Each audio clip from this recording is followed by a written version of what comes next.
Doeksagte beesvleisborststuk op romerige polenta is huiskos, boerekos en nou ook nampokos.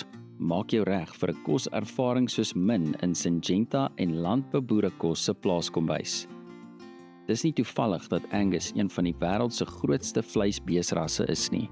Die Angus-ras in Suid-Afrika is sinoniem met gehalte en die beesvleis is bekend vir sy goeie marmering, wat beteken 'n besonderse smaak en sappige vleis. Arina Du Plessis, boerekosredakteur, het die resepontwikkeling gedoen en sal saam met 'n bekwame span van The Roots Academy in Potchefstroom hierdie dis voorberei.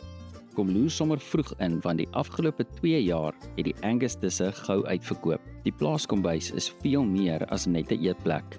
Dis vir Syngenta en Landbouweekblad 'n manier om die landbougemeenskap se mense, produkte en stories te vier. Jy is genooi. Kom eet doeksagte beesvleisborststuk op romerige polenta op ons werf en ervaar boerekos op sy beste.